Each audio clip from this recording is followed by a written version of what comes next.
বিয়ে করা হারাম কিছু মানুষের জন্য। বলবেন হুজুর এরা কারা? বিয়ে করা সবার জন্য ফরজ না। বিয়ে করা কারোর জন্য ফরজ, কারোর জন্য ওয়াজিব, কারোর জন্য সুন্নাহ, কারোর জন্য হারাম। বাংলাদেশে একটা কথা কমন শুরু হয়ে গেছে, ফরজ কাজটা সারলি না, ফরজ নামাজ পড়া, বিয়ে সবার জন্য ফরজ না। কিছু কিছু লোক এক বউয়ের হক আদায় করে না, কিন্তু দ্বিতীয় বিয়ের জন্য পাগল। কথা কন না দেখি, সত্য না মিথ্যা? এক বউকে চালাইতে পারে না, কিন্তু দ্বিতীয় বিয়ের জন্য বউকে খালি হাদিস শোনায়, ফজরের নামাজ পড়ে না। বোঝেন নাই কথা? জরিনার মার পাশে শুয়েই কয়, নবীজি এতগুলো বিয়ে করছে আর তুই আমার আরেকটা করার পারমিশন দিচ্ছিস না? বিয়ে করা এটা ভালো, নবীজি করছে, এই করছে, সে এই করছে, সেই করছে, এরকম হাদিস শোনায়। অথচ জোহরের নামাজটাও পড়ে নাই, মাগরিবের নামাজটাও পড়ে নাই, আসরের নামাজটাও পড়ে না। এরকম কিছু লোক আছে না? জোরে বলেন। বিয়ে করা সবার জন্য ফরজ না। বিয়ে করা কারোর জন্য ফরজ, কারোর জন্য ওয়াজিব, কারোর জন্য সুন্নাহ, কারোর জন্য হারাম। বাংলাদেশে একটা কথা কমন শুরু হয়ে গেছে, ফরজ কাজটা সারলি না, ফরজ নামাজ পড়া, বিয়ে সবার জন্য ফরজ না। হুজুর কার জন্য বিয়ে ফরজ? প্রশ্ন জাগে না? টাকা পয়সা কামাচ্ছেন, শারীরিক সক্ষমতা আছে, আর্থিক সক্ষমতা আছে, বিয়ে না করলে 100 জেনা ব্যভিচারে লিপ্ত হয়ে যাবে, এর জন্য বিয়ে করাটা ফরজ। আরেকজন মানুষ 100 জেনা ব্যভিচারে লিপ্ত হবে না, কিন্তু আর্থিক শারীরিক সক্ষমতা আছে, বিয়ের প্রতি টান আছে, কখনো সম্ভব না, আবার তৈরিও হতে পারে, জেনা ব্যভিচারে জড়িয়ে যেতে পারে। এর জন্য স্কলাররা বলছে এর জন্য বিয়ে করা ওয়াজিব, আবশ্যক। বিয়ে করা সুন্নাহ। কাদের জন্য? আর্থিক সামর্থ্য আছে, শারীরিক সামর্থ্য আছে, কিন্তু অতটা মানে একেবারে আকর্ষিত না যে বিয়ে আমার না করলে বড় সড়ো আমি ক্ষতির সম্মুখীন হয়ে যাব বা জেনা ব্যভিচারে লিপ্ত হয়ে যাব, কিন্তু আমার নবীজি করছে, না করলে নবীজির একটা সুন্নাহ তো পালন হলো না। এর দিকে লক্ষ্য করে কেউ যদি বিয়ে করে, বিয়ে করাটা তার জন্য কি? সুন্নাহ। তার জন্য কি? বিয়ে করা হারাম কিছু মানুষের জন্য। বলবেন হুজুর এরা কারা? বিয়ে করা হারাম তাদের জন্য, যদি ডাক্তার বলে যে ভাই আপনার থেকে কখনো সন্তান জন্ম নেবে না, সন্তান জন্ম দেওয়ার মতো শুক্রাণু ডিম্বাণুর যে বিষয়টা আছে, আল্লাহ রাব্বুল আলামিন সুস্থ স্বাভাবিক মানুষকে যেটা দিয়েছে, এটার কোনো চিন্তা চেতনা, এটার কোনো বিষয়বস্তু আপনার ভিতরে নাই, আপনি বিকলাঙ্গ, আপনি খোঁজা, আপনার থেকে কোনো বাচ্চা কাচ্চা কখনোই হবে না। স্বামী স্ত্রীর শারীরিক এবং মানসিক যে চাহিদা, এটাও আপনি মেটাইতে পারবেন না। পরিবার আপনি টিকিয়ে রাখতে পারবেন না। জেনে শুনে যদি এরকম কোনো কাজ আপনি করেন, অনেক মানুষ আছে নারীদের প্রতি কোনো আসক্তি নাই, অনেক নারী আছে পুরুষের প্রতি কোনো আসক্তি নাই, বাপ মা জোর করে বিয়ে দেয়, আছে না নাই? জোরে বলেন। মানে মা হিসাবে, দাদি হিসাবে, দাদা হিসাবে আপনি তো জিজ্ঞেস করবেন যে কিরে, কিছু লোক আছে টাকা পয়সা ভালোই কামাচ্ছে, মাগার বিয়ে আর ধারে কাছে যাইতে রাজি না, বিয়ে করতে রাজি না, মানুষ খালি খোঁচাইতে থাকে। এই এত খোঁচান কে? এর ভিতরে সমস্যাকে আপনি দেখতেছেন কি হচ্ছে অন্দর মহলে? আপনি তো জানেন না। ক্লিয়ার কাট তাকে জিজ্ঞেস করেন যে ভাই এই সমস্যাটা কেন তুই বিয়ে করতে চাচ্ছিস না? যদি এই ধরনের কোনো সমস্যা থাকে তার বিয়ে করার দরকার নাই তো। অনেকে মনে করে বিয়ে না করলেই মনে হয় জাহান্নামে, না, তার জন্য বিয়ে করা হারাম।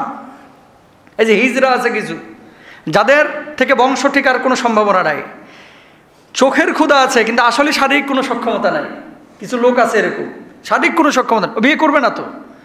এটা ডাক্তাররা যদি বলে যে মানসিক এবং শারীরিকভাবে এই লোকটা অসুস্থ, এর বিয়ে করা যায় যে নাই, আপনি জোর করে বিয়ে দিয়ে দিচ্ছেন, তার জন্য বিয়ে নাই তো। এটা হচ্ছে স্পষ্ট কথা, এটাই হচ্ছে ইসলামী শরিয়ার বিধান। সুতরাং তাকে জোর করে বিয়ে করানো যাবে না।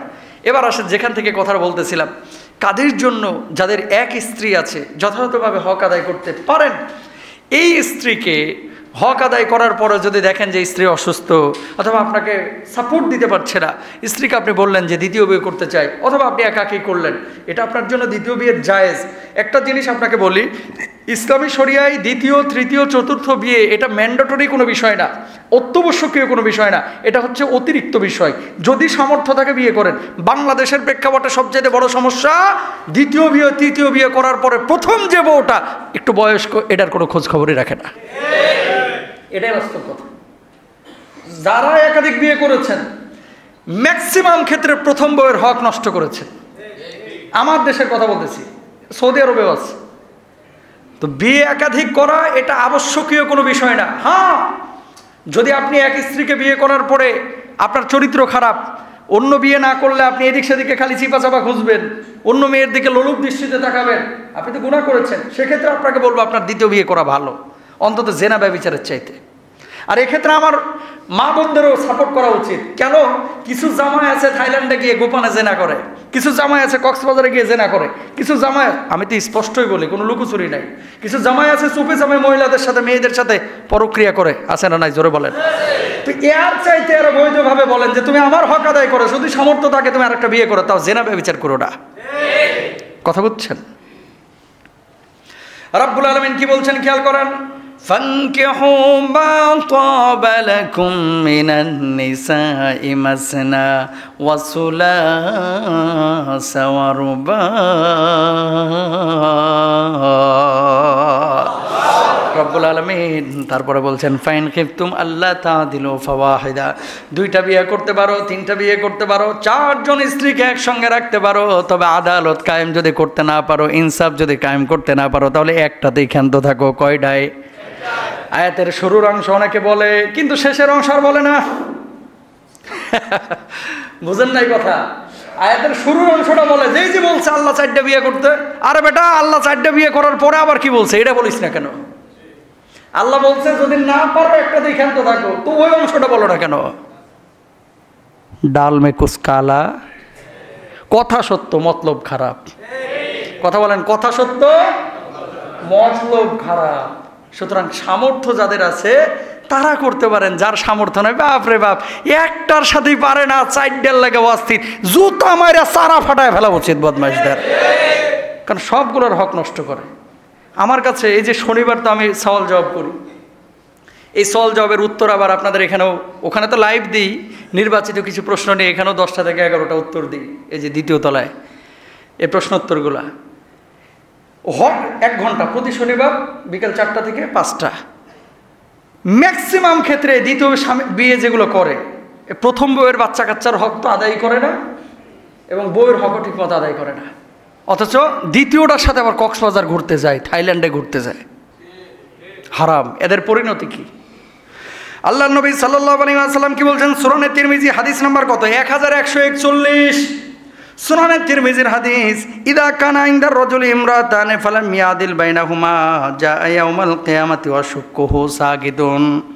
কোনো ব্যক্তির কাছে যদি দুজন স্ত্রী থাকে, সে তাদের মাঝে যদি সমতা অবলম্বন না করে, তাহলে সে কিয়ামতের দিন বিকলঙ্গ হয়ে, পঙ্গু হয়ে, বিকারগ্রস্ত হয়ে, পক্ষাঘাতগ্রস্ত হয়ে উঠবেন। বলুন নাউজুবিল্লাহ। ল্যাংড়া হবে, লুলা হবে, কানা হবে, প্রতিবন্ধী হয়ে উঠবে, যার 2 বউ আছে কিন্তু 2টারে সমান অধিকার দেয় নাই। সুতরাং খালি নিয়ত থাকলেই হবে না, সামর্থ্য থাকা লাগবে। এত অস্থির হওয়া যাবে না, পাগল হওয়া যাবে না।